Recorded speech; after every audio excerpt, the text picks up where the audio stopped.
자, 오늘은 우리가 다윗이 체험한 오중적 축복이라고 하는 제목으로 은혜 시간을 좀 나눠보고자 합니다. 제가 좋아하는 단어 가운데 하나가 처음이라고 하는 단어와 마지막이라고 하는 단어입니다. 오늘이 5월 마지막 주일이죠. 2026년 5월 마지막 주일은 오늘뿐입니다. 오늘이 지나가면 과거예요. 그런데 우리에게 소망적인 것은 6월이 되면 뭐가 나오죠? 첫 주일이 또 나오잖아요. 저는 처음이라고 하는 단어와 마지막이라고 하는 단어를 너무 좋아합니다. 시작이 있으면 뭐가 있죠? 끝이 있죠. 하나님은 우리가 하나님을 향해서 순례길을 걸어가는데 반복적으로 훈련하게 하시는 원리는 뭐냐 그러면 시작이 있으면 뭐가 있다? 끝이 있다. 유대인들은 하루의 시작을 언제 시작하죠? 저녁에 시작하죠. 저녁에 시작하면 바로 그 다음날 오후가 되면 하루가 마치죠. 일주일 시작은 세상 사람들은 월요일부터 시작한다고 하지만 우리 예수 믿는 자는 언제부터 시작이 되죠? 주일날부터 시작이 되죠. 오늘부터 한 주가 시작이 됩니다. 토요일이 되면 한 주가 마치고 또 새로운 한 주가 시작이 되죠. 이처럼 봄이 있으면 여름이 있고 가을이 있으면 겨울이 있듯이 새로운 봄이 시작이 되듯이 인생이란 시작이 있으면 마침이 있다라고 하는 것을 날마다 하나님은 우리에게 교훈하고 있습니다. 오늘 본문의 주인은 다윗입니다. 이스라엘 백성들이 가장 존경하는 조상이 다윗인데 시편 103편은 다윗이 언제 지었는지를 우리에게 칭복하고 있습니다.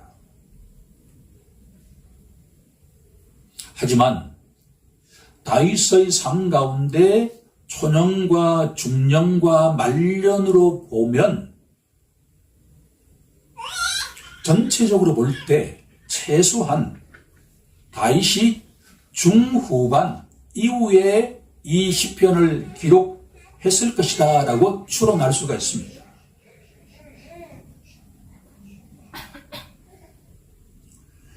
이 시편을 묵상하게 되면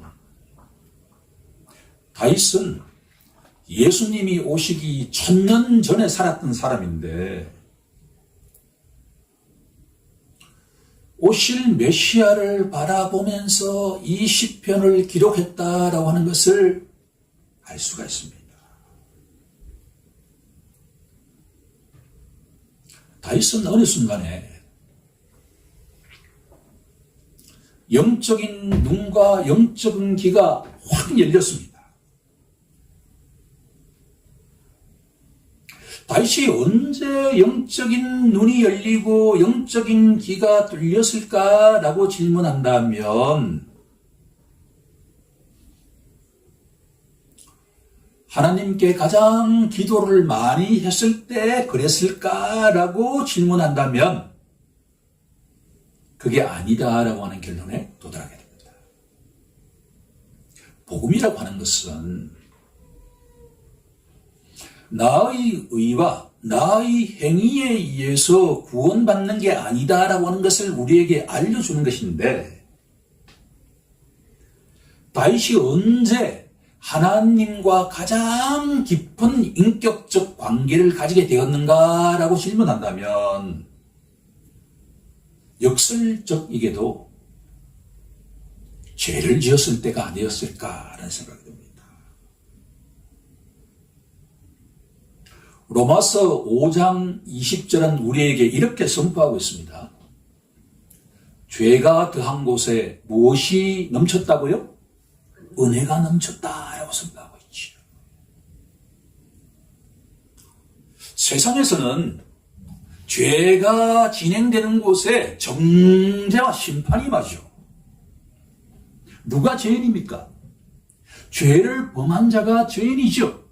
그러면 거기에 따라서 심판이 따라가는 게 세상의 논리잖아요.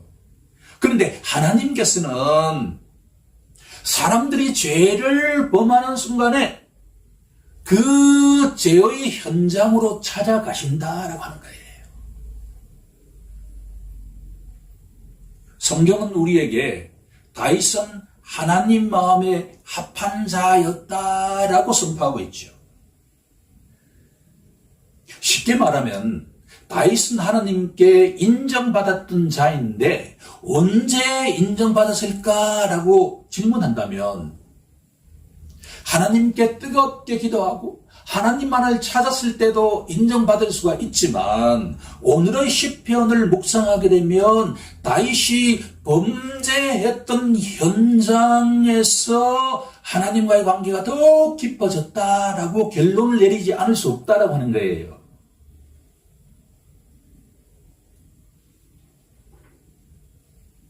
다윗의 위대한 점은 우리가 다윗으로부터 배워야 할 점은 뭐냐 그러면 믿음이 아무리 좋은 자도 신앙생활을 하다 보면 거꾸러질 때가 있죠.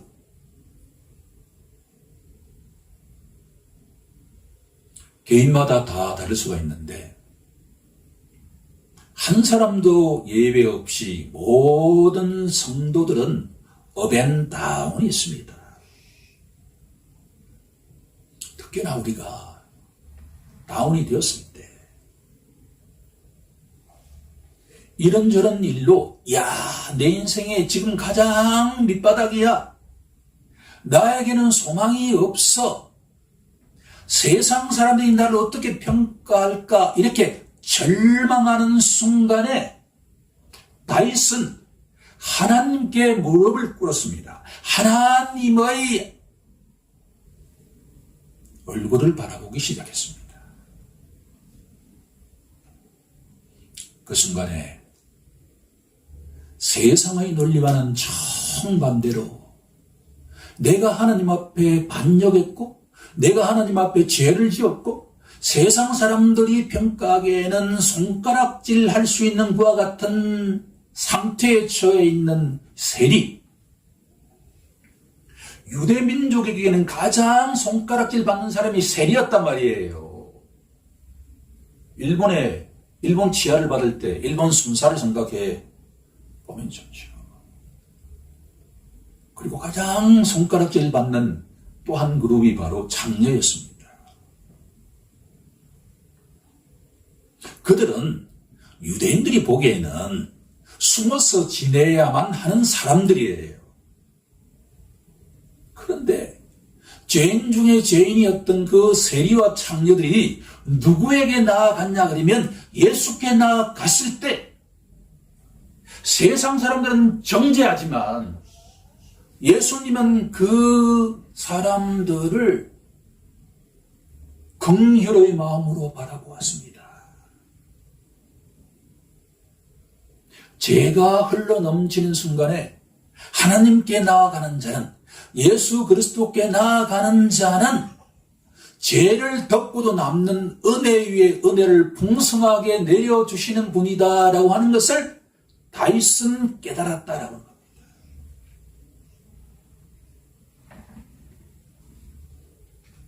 이제 본문으로 들어갈 준비가 끝났습니다.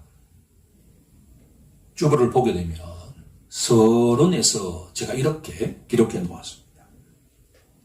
신앙은 하나님의 은택을 기억하는 것에서 시작된다. 신앙은 하나님께서 다윗에게 베풀어 주신 그 모든 은택을 기억하는 것이다. 이것을 우리 각자에게 적용시켜 본다고 한다면 이 자리에 나와 있다는 이야기는 이미 하나님께서 우리 각자의 믿음의 분량에 맞게 은택을 베풀어 주셨다. 그걸 기억하는 우리 모두가 되길 원합니다. 자, 그러면 다윗이 고백하는 내용을 세 가지 관점에서 영적 원리를 찾고자 하는데, 그 첫 번째는 주보에는 두 번째로 나와 있는 내용인데요. 다윗은 하나님이 어떤 분인가라고 하는 것을 깨달았습니다. 두 번째 갈로의 정답은 성품입니다.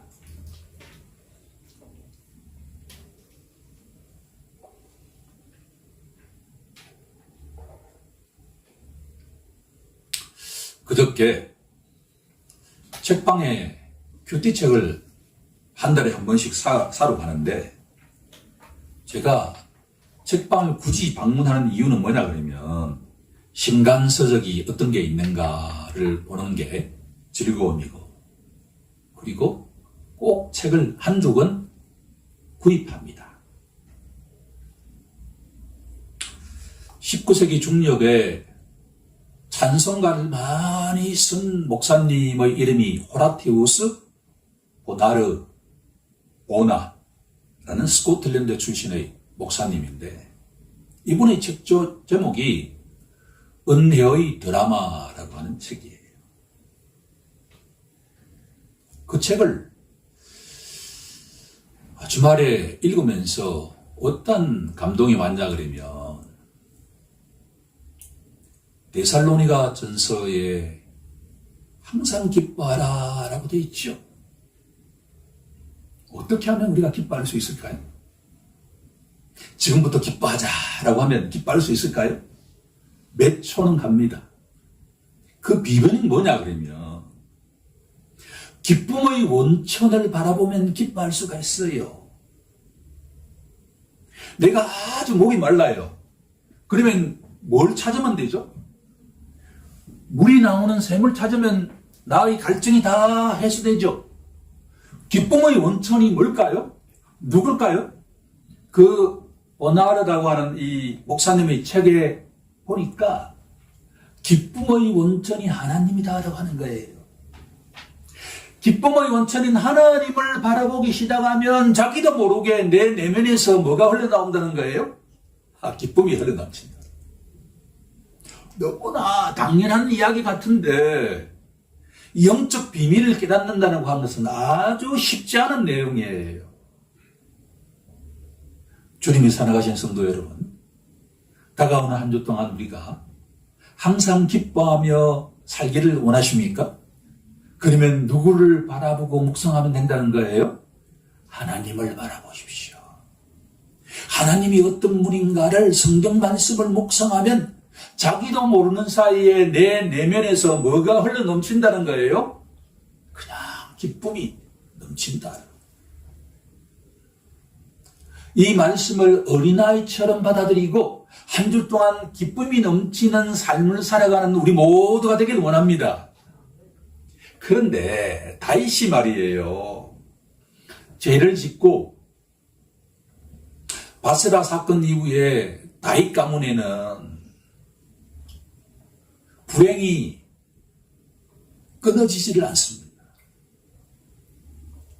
자녀들 간의 근친상간을 통해서 죽고 죽이는 그와 같은 사건이 일어나게 되고, 심지어 그 연장선상에서 아들 압살롬으로부터 반역을 당해서 신발도 신지 않고 야반 도주하는 것과 같은 일들이 일어났습니다. 그럴 때마다 다윗은 누구 앞에 나아갔다 그랬죠? 하나님 앞에 나아갔죠. 하나님 앞에 나아가는 자는 인간이 누구인지를 깨닫게 됩니다. 우리 함께 본문 10편 103편 14절을 우리가 14절 한번 합독해 볼까요? 시작. 이는 그가 우리의 체질을 아시며 우리가 단지 먼지뿐임을 기억하심이로다. 하나님 앞에 나아간 다윗이 어떻게 느껴졌다는 거예요? 그저 단순한 먼지다, 먼지. 그 다음 절을 보면 풀이다. 하나님 앞에 나아간 자는 하나님의 은혜를 받고 있는 자는 하나님을 몰랐을 때는 내가 괜찮은 존재인 줄 알았는데 다윗은 진짜 괜찮은 사람이란 말이에요. 그런데 하나님의 그 거룩한 빛 앞에 나아가니까 자신이 어떤 존재라고 고백하기 시작했다는 거예요. 먼지와 같은 존재. 아침에 피었다가 저녁에 지는 뭐와 같은 존재라는 거예요? 풀과 같은 존재다. 그게 기뻐하는 자의 특성입니다. 항상 기뻐하는 자는 누구를 바라본다 그랬지요? 하나님을 바라본다 그랬지요? 하나님을 바라보는 자는 자신을 어떻게 고백하기 시작한다는 거예요? 저는 그저 먼지입니다. 이게 무슨 말인지 우리가 정확하게 몰라요. 분명한 사실은 뭐냐 그러면 하나님 앞에 나아가서 내 내면 속에 기쁨이 흘러 넘치는 순간일수록 내가 하나님 앞에는 너무나 연약한 존재라는 걸 고백하게 된다. 그런데 나만 바라보면 소망이 있나 없나요? 없잖아요. 누구를 바라봐야 한다고요? 하나님을 바라봐야 하죠. 다윗은 자신이 뭔지라고 하는 것을 깨달은 순간에 하나님이 어떤 분인가를 깨닫게 되었다는 거예요. 할렐루야. 하나님의 성품을 알아가는 시간이 되길 원합니다. 이 시간에. 우리를 알면 소망이 없어요. 인간을 바라보면 본질이 먼지인데 그 인간이 아무리 존경스럽게 본다 하더라도 어느 순간에 실망할 수가 있단 말이에요. 인간은 그런 존재예요. 그런데 하나님께서 다윗에게 영적인 눈을 열게 하자. 하나님은 어떤 분일까? 첫 번째 고백하는 게 뭐냐 그러면 하나님은 영원하신 분이다. 본문 17절 중후반에 보니까 영원부터 영원까지 의리며 이 세상을 창조하기 이전부터 하나님은 계셨다는 것이죠. 이 세상이 끝나는 그 이후에도 하나님은 존재하시죠. 스스로 존재하시는 하나님은 어제나 오늘이나 영원토록 동일하신 분이시죠. 하나님은 변함이 있다는 거예요? 없다는 거예요? 없습니다. 하나님을 바라보면 바라볼수록 영혼에 대한 감각을 가지게 됩니다. 시간은 계속 지나가요. 하나님께는 항상 현재예요. 1000년 전 일이나 1000년 후 일이나 하나님의 입장에서 보면 예수님이 오시기 전 1000년의 다윗의 삶이나 예수님이 오신 삶이나 항상 현재단 말이에요. 중요한 포인트예요. 예수님이 오신 2000년이 지난 지금이나 하나님 입장에서 보면 다윗이나 예수나 우리나 항상 현재로 바라보신단 말이에요. 이 논리적으로 이해가 되지 않는 개념이에요.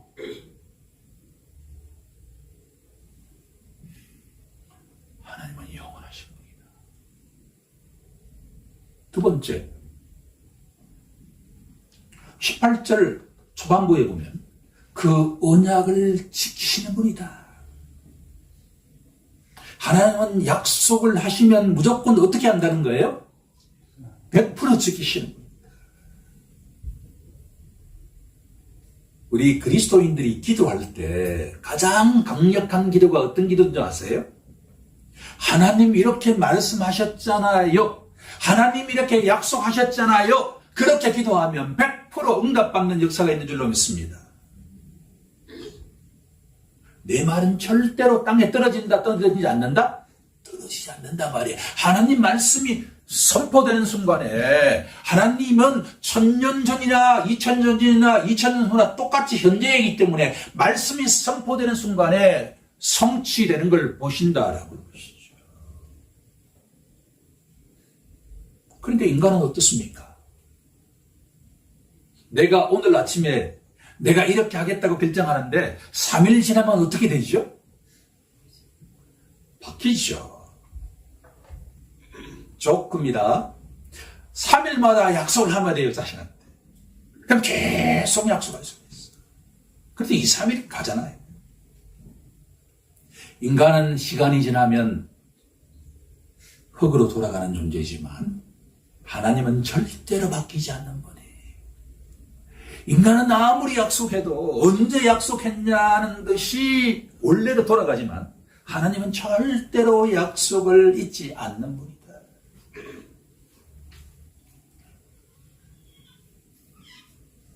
그 다음에 세 번째 하나님의 성품 가운데 하나가 뭐냐 그러면 오늘 본문의 가장 중요한 내용인데 17절 첫 번째 나오는 내용입니다. 여호와의 인자하심이라고 합니다. 우리에게 소망은 하나님의 인자하심에 있습니다. 히브리어로 헤세드라고 하는 단어입니다. 많이 들어봤죠? 가장 쉽게 번역되는 단어는 어떤 단어죠? 사랑. 아가페 사랑이 여기에 해당이 된다. 어머니 같은 긍휼하심. 할머니 같은 불쌍히 여기심. 그런 걸 다 포함하고 온 개념이 헤세드라고 하는 단어예요. 인간은 자신의 기분에 따라서 나의 물질적 여유가 있다든가 내 마음의 여유가 있으면 누군가에게 도움을 줄 수 있는 존재지만 내가 여유가 없다든가 내 심령 속에 여러 가지 복잡한 문제가 있으면 남의 일은 관심도 없는 게 인간이잖아요. 심지어 요즘 언론에 보면 이게 자녀들에게도 배우자들에게도 본인이 여유가 없으면 방치하잖아요. 그렇죠? 그게 인간이다 말이에요. 하나님은 그렇지 않으시다. 다윗이 알고 붙들었던 내용은 뭐냐 그러면 하나님은 영원하신 분이다. 하나님은 약속에 신실하신 분이다. 세 번째가 가장 중요한 게 뭐예요? 하나님은 인자하신 분이다. 이걸 알고 붙들었습니다. 다윗처럼 하나님의 성품을 깨달아가는 자에게는 축복이 자동적으로 임하게 된다는 거예요. 인자하심이라고 하는 내용은 뭐냐 그러면 용돈을 남는 것, 세뱃돈. 하나님은 우리에게 매일 세뱃돈을 주길 원해. 그런 일이 일어나면 좋겠죠? 그렇잖아요. 저도 그랬으면 좋겠어. 아침에 일어났는데 내 머리맡에 일용할 돈을 다 이렇게. 자, 다윗이 깨달은 오중적 축복을 지금부터 선포하고자 합니다.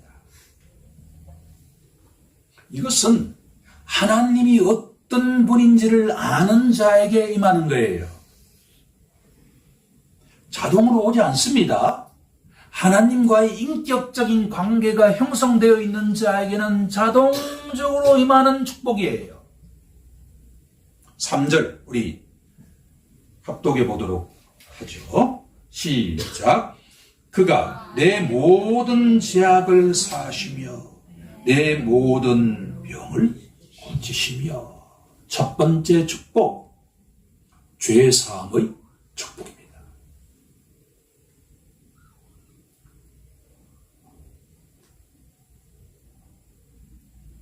성경이 증언하기를 다윗의 바세바 사건은 교활하기 그지없는 것과 같은 거예요. 요즘 말로 하면 갑질 중에 갑질이에요. 밧세바는 엄연히 남편이 있는 유부녀였단 말이에요. 그런데 본인이 왕이라고 하는 그 권한을 이용해서 밧세바를 취했잖아요. 그런데 묘하게도 바로 그날 지나고 난 뒤 임신을 해버렸네. 이럴 때 다윗이 그 비밀이 들통날 지경에 생겼으니까 이제 인간의 죄된 본성이 드러나기 시작하잖아요. 그 남편을, 전장에 있는 남편을 픽업해가지고 아내와 동침케 하잖아요. 여기에 실패하자 이 남편을 어떻게 하죠? 전장에 보내서 교사하게 하잖아요. 그러고 난 뒤에 클라이막스는 뭐죠? 예도 기간이 끝나고 나자 그 밧세바를 자기의 부인으로 임명하죠. 요즘 말로 하면 진짜 이거는 갑질이죠. 죄의 성질로 따지면 악질 중에 악질 범죄잖아요. 그렇죠? 그런데 그 순간에 괴로워하기보다는 하나님 앞에 나아가서 진짜 회개했습니다. 하나님 앞에 내가 범죄했다라고 회개하자 그렇게도 자신을 짓눌러 왔던 정죄감이 어떻게 됐다는 거예요. 존 버년의 철로역정을 읽어보면 처음에 제가 그 책을 읽었을 때 이해가 되지 않는 내용 가운데 하나가 크리스찬이라고 하는 이 남자가 천고한 모든 고통을 겪고 난 뒤에 어떤 언덕에 올라가서 십자가에 누가 달려있는 것을 보는 순간에 자신을 그렇게 짓눌러 왔던 죄의 점이 뚝 끊어졌다라고 표현하고 있어요. 동일한 사건이 누구에게 일어났다는 거예요? 다윗에게 일어났다. 시적으로 어떻게 표현하고 있는가? 12절에 보니까, 본문 12절에 보니까 동이 서에서 먼 것 같이 우리의 죄가를 우리에게서 멀리 옮기셨다. 내가 밧세바에게 저질렀던 그 모든 죄악이 저 동에서 서로 옮긴 것처럼 죄의 점이 다 사라졌다라고 하는 이야기예요.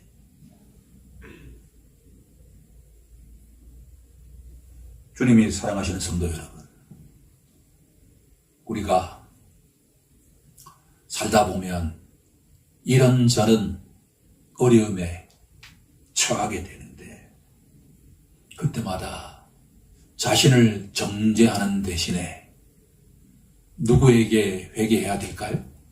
하나님께 나아가서 회개하면 우리의 모든 정죄감과 그 죄의심이 동에서 서로 옮겨진 것처럼 해방되고 자유롭게 된다라고 하는 것을 믿음으로 받아들이는 우리 모두가 되길 원합니다. 두 번째는 뭐가 해결되었다는 거예요? 질병이 치유가 되었다. 성경은 다윗이 어떤 질병이 걸렸는지를 청구하기에 우리는 추론할 수밖에 없는데 사도 바울이 부활하신 예수님을 만나고 난 뒤에 눈이 멀어져 버렸는데 3일 동안에 물 한 모금 밥 한 술 먹지 않았는데 3일이 지나자 바울의 눈에서 비늘 같은 게 떨어졌다라고 하는 것을 연계시켜 보면 여기서 질병이라고 하는 것은 바로 영적인 질병이었을 가능성이 높다라고 하는 거예요. 다윗의 갈아먹고 있던 그 모든 영적인 나병과 같은 그 질병이 확 제거되는 것과 같은 순간이 왔다라고 하는 거죠. 우리에게도 동일한 육적, 영적 질병이 온전하게 치유되는 축복이 일어나기를 주님 이름으로 간절히 축원합니다. 세 번째는 뭐냐 그러면 내 생명을 파멸해서 속량하시고, 속량이라고 하는 단어는 신약 성경에서 가장 중요한 단어잖아요. 속량. 두 가지 의미가 있습니다. 속량은 값을 주고 산다라고 하는 의미예요. 다윗이 지금 죄사함의 축복을 받았죠?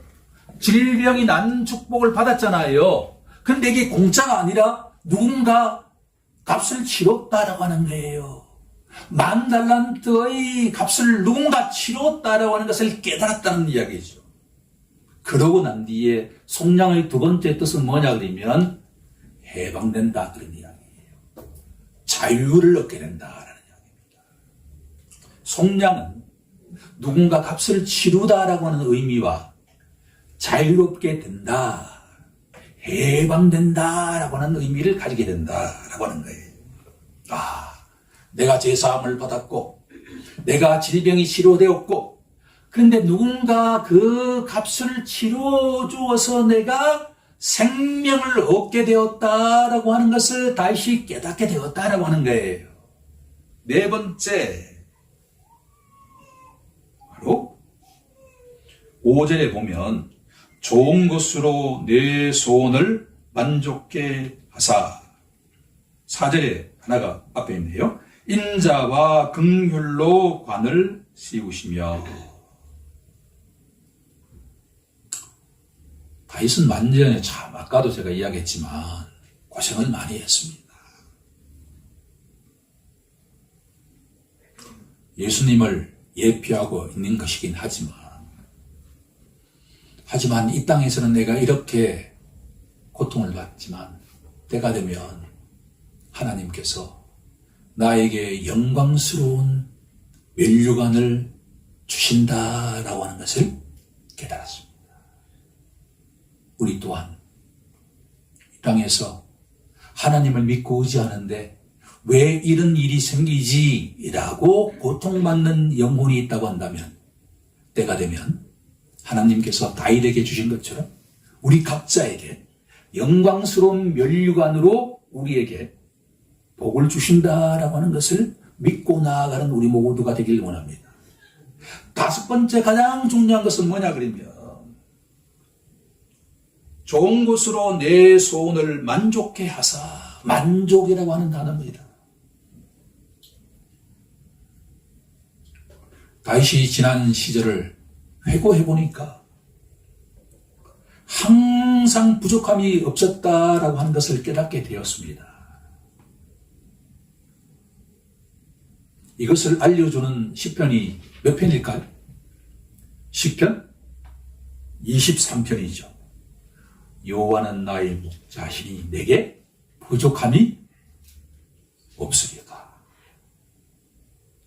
이 축복이 우리 모두에게 임하길 간절히 원합니다. 자, 이제 결론 부분에 도달하게 되었습니다. 다윗이 이 시편을 지을 때 성령의 감동을 받아서 영적인 눈과 영적인 귀가 열려서 성경을 기록했는데 하나님이 어떤 분이시를 알게 되는 자에게는 몇 종 축복이 임한다고 했죠? 5종 축복이 임합니다. 그 축복을 하나도 놓치지 않는 우리 모두가 되길 원합니다. 다가오는 한 주 동안 완전하게 축복을 누리는 우리 모두가 되길 원합니다. 그러면 마지막으로 결론에 다윗은 어떤 반응을 했을까라고 하는 거예요. 다윗은 내가 밧세바와 그런 사건을 하나님이 용서해 주셨고 자격 없는 나에게 오중적인 축복을 해주셨다고 한다면 다윗은 어떤 반응을 하나님께 올려드릴까라고 한다 그러면 바로 감사죠. 감사. 다윗은 어떻게 감사했느냐 그러면 내가 가장 좋아하는 성경 구절 가운데 한 구절입니다. 내 영혼아 누구를? 여호와를 송축하라. 다윗은 진짜 하나님 앞에 인정받는 자입니다. 이 말씀을 묵상하면서 우리가 매일 아침에 일어나가지고 거울을 보면서 이렇게 외치기를 원합니다. 내 영혼아 여호와를 송축하라라고 말입니다. 더 대단한 것은 뭐냐 그러면 내 안에 있는 모든 것들아 나의 오장육부 나의 모든 것들 혹시 여러분들 가운데 불편한 게 있나요? 목이 불편한 사람, 머리가 불편한 사람, 다리가 불편한 사람, 그 모든 불편한 그 지체를 향해서 내 안에 있는 모든 것들아 누구를? 여호와를 송축하라라고 선포하는 우리 모두가 되기를 원합니다. 다윗은 왜 이런 선포를 할 수 있는데 우리는 왜 못할까요? 그 이유는 뭘까요? 우리들은 하나님께 나아가지 않았기 때문인지 모릅니다. 다윗은 사활을 걸고 하나님께 나아갔습니다. 언제 나아갔다고요? 바닥을 칠 때 나아갔단 말이에요. 우리가 뜨겁게 기도할 때 나아간 게 아니라 다윗 인생의 가장 바닥을 칠 때 세상 사람들 보기에 가장 손가락질 할 때 누구한테 나아갔다는 이야기예요? 하나님께 나아갔단 말이에요. 하나님은 그런 분이란 말이에요. 우리가 쭈삣쭈삣하면 안 돼. 하나님 앞에 내가 기도했기 때문에 내가 헌금했기 때문에 내가 뭐 때문에 나아가는 게 아니라 그럼에도 불구하고 나아가야 된단 말이에요. 하나님은 그런 분이단 말이에요. 내가 잘나가지고 하나님 앞에 인정받을 수 있는 게 없어. 그렇다고 해서 그러면 우리가 죄를 지을까요? 사도 바울은 선포합니다. 죄가 더한 곳에 은혜가 넘쳤지만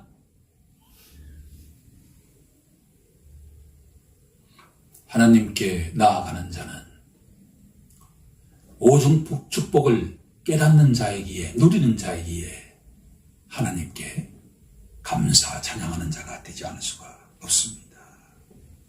더구나 본문을 우리가 다 살펴보기 어려운데 다윗 자신만이 하나님을 감사하고 송축한 것이 아니라 온 우주가 하늘의 천군 천사가 땅에 있는 모든 피조물은 다 누구를 송축해야 된다는 거예요? 하나님을 송축해야 된다라고 선포하고 있습니다. 22절을 보게 되면 여호와의 지으심을 받고 그가 다스리는 모든 곳에 있는 너희여. 요즘 제가 화초에 조금 고쳐가지고 화초를 이렇게 최소한 난을 사고 이러면 몇 달 가요. 이름도 내가 메모해가지고 막 이렇게 외우고 이래요. 화초 이름을 알아가는 것도 되게 즐거움이에요. 근데 이 말씀을 묵상하자 어떤 기분이 드냐 그러면 화초들은 항상 무엇을 바라보고 있죠? 태양을 바라보고 있잖아요. 화초는 본질적으로 DNA가 태양을 바라보도록 세팅되어 있어요. 그 말은 화초는 꽃을 피울 때 찬양하고 있다는 이야기예요. 우리 집에는 그러니까 화초들이 막 오케스트라처럼 막 이렇게 음악을 막 이렇게 연주해. 좀 웃어야 되는데. 다윗은 선포합니다. 온 우주, 이 세상에 있는 모든 피조물들이여. 누구를 송축하라? 여호와 하나님을 송축하라.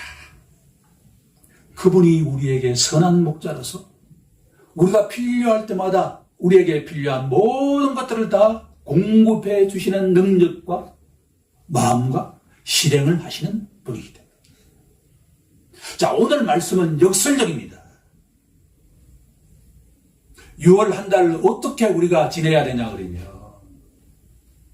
우리에게 심리적인 가정적으로 어려움이 다가올 때마다 누구를 바라보아야 한다는 거예요? 하나님께 나아가야 된다는 거예요. 그러면 하나님이 책임져 주신다라고 하는 것을 기억하는 우리 모두가 되기를 주 예수 그리스도의 이름으로 간절히 축원하옵나이다.